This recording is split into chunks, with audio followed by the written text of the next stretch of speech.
Friday here in New York City. Evan and Tiki on the Fan. There is a ton to get to. We have our answer on if Giant fans are still pissed at Michael Strahan for being a Philly sellout. We'll get that answer a little bit later on.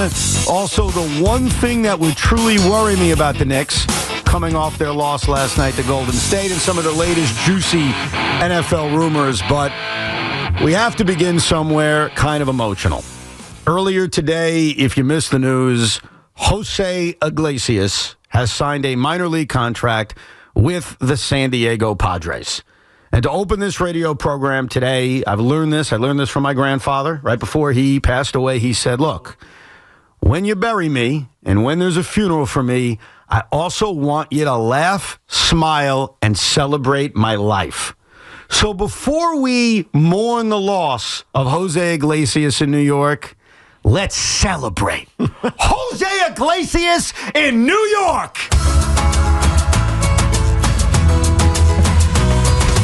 Oh, my God. The 1-1. Iglesias hits it in the air pretty deep to left center. Back goes Rojas near the wall. It's gone. This is getting ridiculous. Christopher Sanchez never gives up home runs, but then again, nobody's been getting Jose Iglesias out. He's on a 14-game hitting streak now. It's his 4th home run of the year. Puede que esté crazy, pero no lazy. Hasta lograrlo voy a seguir. Oh my God. Here's the pitch. A swing and a line to right field. That's a base hit. Marte hits third. He's coming home. White's throw is cut off by Olsen. The Mets have tied the game. Going to third is Lindor. And holding at first with an RBI single is Jose Iglesias. The Mets have tied the game 3-3. And still nobody out in the 8th inning. 5 straight hits for New York. And they're in charge now. Yes. Aquí da gracias por un día más de vida, por los amigos que son pocos hoy en día. Oh my God, we fight together. You know, I can't explain it, man. I cannot. Oh, yeah.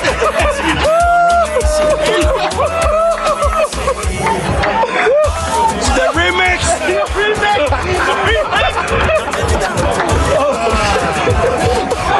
The remix. Listen, Jose Iglesias was so special in this town. I mean, the memories of last year will live forever, but it's going to remain with last year because Jose Iglesias and OMG and that beautiful voice he has and the beautiful music he has, it's gone. And so we celebrated it, and now we mourn it. I wrote a speech to honor Jose Iglesias at the funeral of OMG. By the way, great job, Loogie, putting that together. Excellent job. And Tommy... It was actually inspiring. Made me want to be let's go Mets! And the worst part for Tommy is like crying as he's putting it together because he loves OMG. I'm glad that you had that reaction, Tiki, because that's exactly why I wanted the Mets to re-sign Jose Iglesias for the feels. No, I get you. Yeah, the feels were there. The feels were there, man. I think anyone listening right now, you got the feels. But now we're going to get different feels because now we say goodbye to Jose Iglesias. And if you don't mind, I wrote a speech. Is that okay? Okay. We have any music for the occasion? Ladies and gentlemen, Met fans far and wide. He didn't die. Today we gather to celebrate a remarkable chapter in our team's history. The Jose Iglesias OMG era of 2024. This was no ordinary season. It was a testament to resilience, unity, and the power of a spark that lit up Queens like never before. Jose Iglesias, our infielder turned musical maestro, didn't just step onto the field, he ignited a movement. Joining the Mets in late May when we were 11 games under 500, he brought more than just his glove and his bat. He brought OMG, a song, a vibe, a rallying cry that turned a struggling squad into a legitimate postseason contender. With a .337 average, 4 home runs, 26 RBIs, and an .830 OPS, Jose proved his worth on the diamond. But it was his energy, his Candelita spirit that truly transformed this team. From a 17-6 surge in that pivotal late May to an unforgettable run of the NLCS, he gave us something to believe in. OMG wasn't just a hit song, it was our anthem.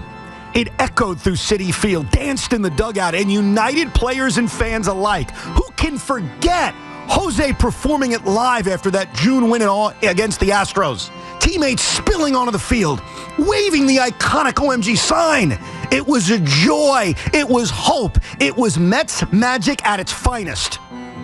Though the OMG era may have closed for now, its legacy endures. Jose, you didn't just play for us. You inspired us. You reminded us that baseball is more than stats. It's about heart, community, and the unexpected heroes who make us say, oh my God. Thank you, Jose Iglesias, for a season that we will never forget. Let's keep the party going, because in our hearts, the OMG era will live forever. Juan Soto is a damn New York Met, baby. Let's go, Mets, and we'll never forget you, Jose. Oh, man. Do you guys have any, I don't want to be the only one speaking at this occasion. Tiki, do you have any words? Yes, I do. Jose Iglesias, you are not under the ground. You are just on the West Coast. You are living it up in the sunny, most beautiful place on North America's continent, San Diego, California. And with that, I echo what I said last week and what I said yesterday. Why in the hell are you playing baseball?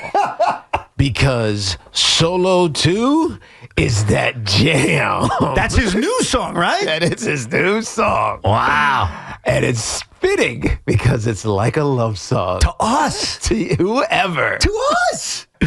That was very sweet words. Tommy, I know this is more difficult for you because as much as I love OMG and I love Jose and I'll always have the OMG era and 2024 in my heart, I am willing and able to move on to a new era. For you, you wanted to reignite this era. So do you have any classy, kind words on this very odd, emotional occasion we are celebrating today? I do. Jose Iglesias, to me, was the heart and soul of the Mets last season. And for me as a Met fan, I'll be 40 years old this year, it was the most fun I've ever had as a Met fan.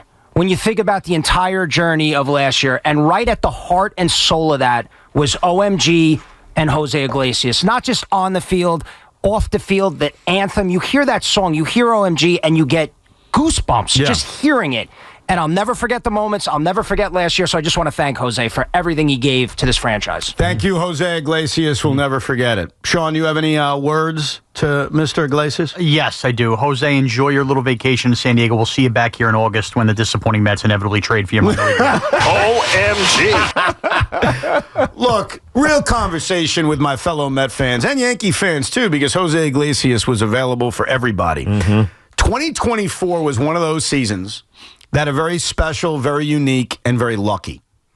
And when seasons are lucky... No. They are. No. Yes. No. It had some contributing luck, like Jose Iglesias. No, it's not luck. A 34-year-old infielder coming up in late May and having a hit song and hitting 340? Do I have to have this same conversation that I have with my 11-year-old over the weekend? There's no such thing as luck? There's no such thing as luck. So my daughters have this thing where you can't split the pole. So if you're walking with each other and there's a pole in the middle of the whatever, it's something, everybody's got to walk the same way around it. Right. Like you can't split the pole because if you split the pole, it's bad luck. So on whatever Saturday, Brooklyn split the pole. And so Tegan was upset that she split the pole. And so they got into this fight about luck. It's bad luck. It's bad luck. It's bad luck. It's bad luck. And I said, I've always told Brooklyn, there's no such thing as luck. And so she asked me, she's like, Daddy, tell them there's no such thing as luck. And so I said, you're right. Luck, all that luck is the intersection of preparedness and opportunity. And then when you're ready for that opportunity, something great happens. And from the outside looking in, people are going to say, wow, they're lucky. But what you know in your heart, it was just hard-ass work. It was so hard-ass when I work. look at the Mets, I don't say, oh, they were lucky. I say, Francisco Lindor was amazing. Yeah. Right? They got contributions from everyone. Luis Severino, all the pitching staff. It was exactly what it needed to be. You get Edwin Diaz back as a closer. It becomes, in people's minds, luck. But what it really is just great preparedness meeting opportunity. Well, I agree with a lot of what you said, but I think when you have a year like last year, there's a small component of luck. There is not. No, there is, and I'll tell you why. Mariano Duncan. Does that name ring a bell to anybody out there right now? I'll tell you because you were playing football at this time and was not paying attention. No. But Mariano Duncan was a 33-year-old journeyman infielder who had a career batting average of about 260. Was he the pre-Jose? He was Jose Iglesias without the singing. He joined the Yankees in 1996, and in that season, far and away, not even close, had his best batting average, his best OPS, his best WAR. He had a career season. Now, the 96 Yankees had a lot of other things that led them to a World Series, but they had just a tiny bit of luck. A career year out of a veteran journeyman. Okay, if you ask him, would he say it was luck? I think okay, forget him. I'm saying it was a career year out of a veteran journeyman. So Mariano Duncan was this era's Jose Iglesias minus the music. And the mistake that the Yankees made the following year is they brought Mariano Duncan back. And instead of hitting 340, he hit 240 because the reality set in. And so while I appreciate Jose Iglesias, and I think Yankee fans always appreciated Mariano Duncan, the reality is this. He's not that. And the magic that he contributed to last year, while amazing and something I'm going to cherish, could not have been relied upon to happen again.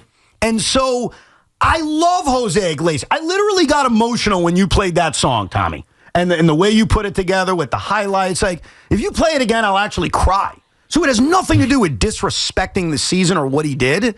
But I think sometimes when you're moving on to bigger and better things, you realize we got to get better. We got to upgrade. We can't rely on some of the tiny bit of fairy dust that you had in the previous season. Oh my God. OMG, we live in Met history. But that's 2024. Oh my God. And in 2025, if the Mets are going to be special, it's going to have to be different.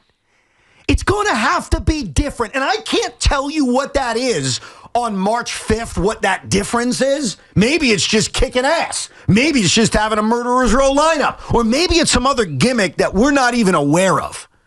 So what I am telling my fellow Met fan is appreciate OMG and celebrate OMG. But don't get it twisted and think that they needed OMG in 2025 because it was always unrealistic that the magic was going to strike twice. Yes. Where am I wrong? Right. We played today, we win today. That's it. That's Mariano Duncan. And it worked in 1996. Like, I'm not saying that's the only reason the Yankees had success, just like Iglesias wasn't the only reason the Mets had success, but you can't rely on it again. Well, you also can't block your young players from playing. Absolutely. And that's what David Stearns came to the realization of. And that's why he was never in play to be back.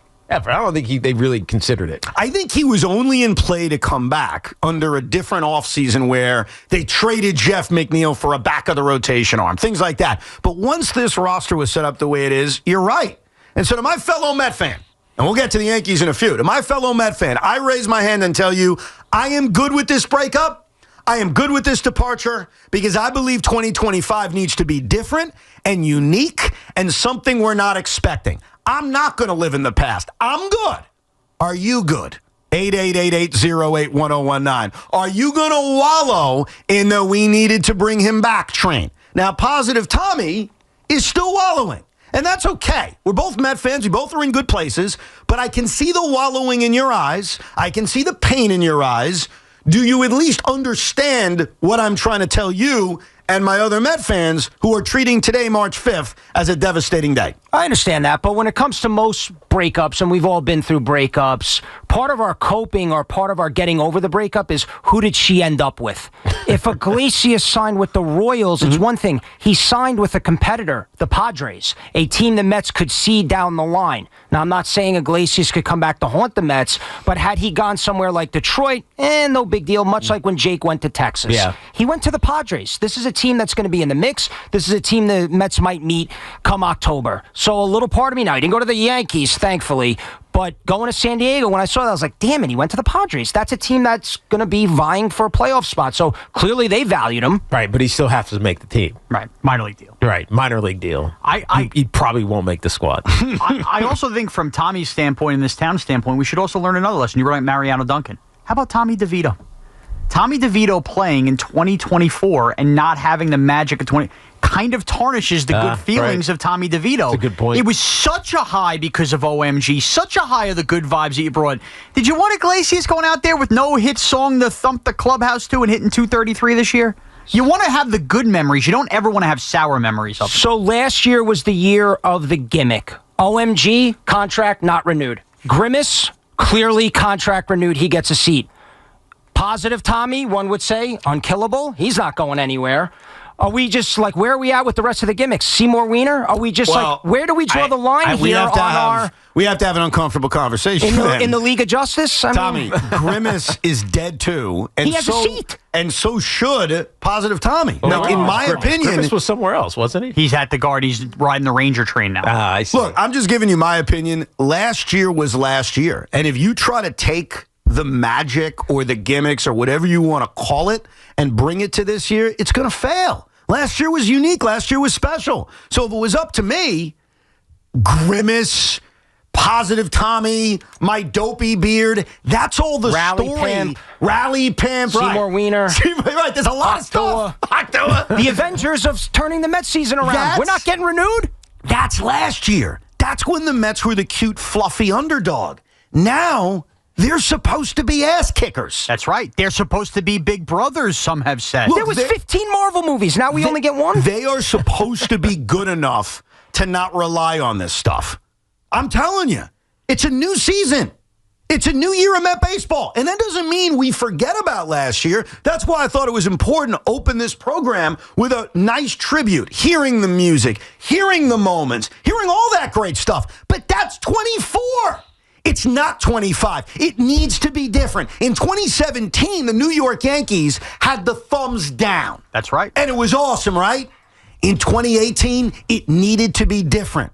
In 1996, on this radio station, for those that know, you'll know, we had the pink Cadillac with Mike and Chris and Mariano Duncan. We played today, we win today. In 1997 in 1998, it needs to be different. And so I loved Iglesias as a player. But this season is different. And if the Mets are going to win this year, it can't be based on that stuff from last year. This is a new year. That's what I'm talking about. And I hope the Met fans understand that. And that's why today shouldn't be a sad day. It should be, all right, they made a decision on the 26th man on their roster day, and we can't rely on a concert on a Friday night on fireworks night anymore. Tommy. So does that mean at 4 p.m. we also get a funeral for Positive Tommy? Well, I no, definitely not. That's up to him. I'm merely telling you how I feel about things. You're gonna have we a need decision. to move on to a new year and new things. And Jose Iglesias, more than anything else, more than Grimace, more than my beard, more than you being positive, that was the catalyst of last year. And it will always be remembered. But it's over. And it's time for Met fans to grow up and realize that it's over and realize that if you want to win and I want to win and we all want to win, it can't be the same way.